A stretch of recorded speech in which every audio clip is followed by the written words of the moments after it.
Bismillahirrahmanirrahim. Assalamualaikum warahmatullahi wabarakatuh. Selamat pagi, salam sejahtera untuk kita semuanya. Mahasiswa semester 5 Program Studi Ilmu Pemerintahan FISIP UPS Tegal. Kita sampai di pokok bahasan mengenai penanggulangan bencana di dalam mata kuliah Tata Kelola Bencana. Sebagaimana kita tahu bahwa mata kuliah ini merupakan salah satu mata kuliah wajib tempuh di dalam program studi ilmu pemerintahan. Urgensi penyampaian mata kuliah ini terutama dibekalkan atau diberikan kepada mahasiswa program studi ilmu pemerintahan dikarenakan nantinya mahasiswa program studi ilmu pemerintahan ini diorientasikan untuk menjadi praktisi, akademisi, konsultan dan sebagainya, yang salah satu diantaranya pasti akan terlibat dalam kegiatan penanggulangan bencana. Mata kuliah Tata Kelola Bencana ini bisa dikatakan sebagai mata kuliah yang relatif baru untuk prodi ilmu pemerintahan.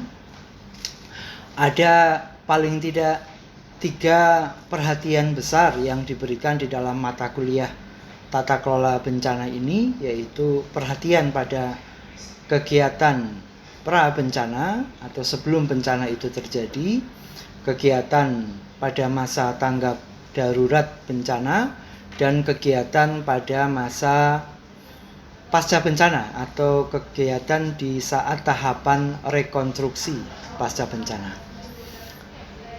3 kegiatan atau 3 poin penting ini sekaligus menjadi fase pokok di dalam manajemen bencana atau tata kelola bencana. Yang pertama adalah kegiatan pengurangan risiko bencana. Sebagaimana kita tahu bahwa bentangan alam di Indonesia itu yang terbentang dari Pulau Sumatera sampai Papua, sampai Maluku, sampai Halmahera, hampir semua lokasi geografi Indonesia itu adalah daerah yang rawan bencana. Mulai dari bencana erupsi gunung berapi, bencana gempa bumi, bencana banjir dan tanah longsor, bencana kekeringan, dan beberapa jenis bencana lain, termasuk bencana wabah penyakit dan bencana sosial berupa benturan antar kelompok di tengah masyarakat yang sampai memakan korban jiwa maupun korban material. Jadi kegiatan pengurangan risiko bencana ini adalah tahapan yang paling awal di dalam tata kelola bencana.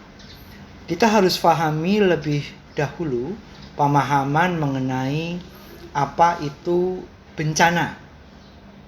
Di dalam Undang-Undang Nomor 24 Tahun 2007 tentang penyelenggaraan penanggulangan bencana disebutkan bahwa bencana adalah peristiwa atau rangkaian peristiwa yang mengganggu dan menyebabkan kehilangan harta benda, nyawa, dan trauma psikologis bagi masyarakat yang mengalaminya.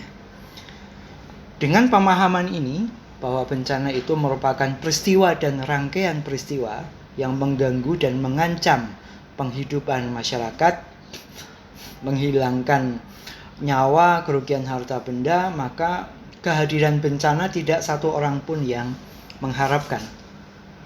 Namun ketika bencana itu datang, apa yang kita lakukan itu haruslah yang terbaik. Selama ini meskipun kita berada di negara yang rawan bencana, paradigma kita masih keliru. Paradigma yang mulai diperbaiki di dalam Undang-Undang Nomor 24 Tahun 2007. Selama ini paradigma kita adalah paradigma yang sifatnya reaktif.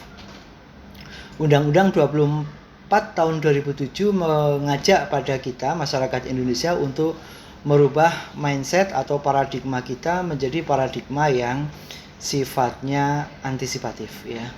Jadi ini adalah pokok di dalam kegiatan manajemen bencana, yaitu pengurangan risiko bencana yang dilandasi dengan kegiatan mitigasi bencana atau pengurangan risiko bencana.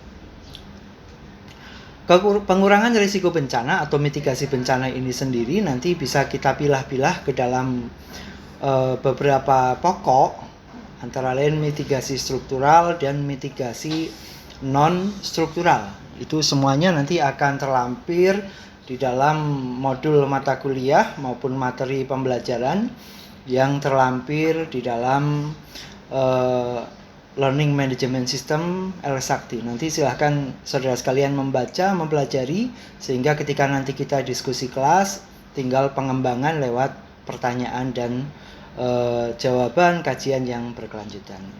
Mungkin itu yang bisa kita sampaikan pada pertemuan yang pertama ini. Mudah-mudahan ini bisa menjadi semacam modal awal untuk kita mempelajari mata kuliah tata kelola bencana ini dengan baik ke depan selama 1 semester. Oke, saya pikir itu. Terima kasih. Mudah-mudahan kita bisa diperjumpakan lagi dalam pertemuan berikutnya. Terima kasih. Assalamualaikum warahmatullahi wabarakatuh.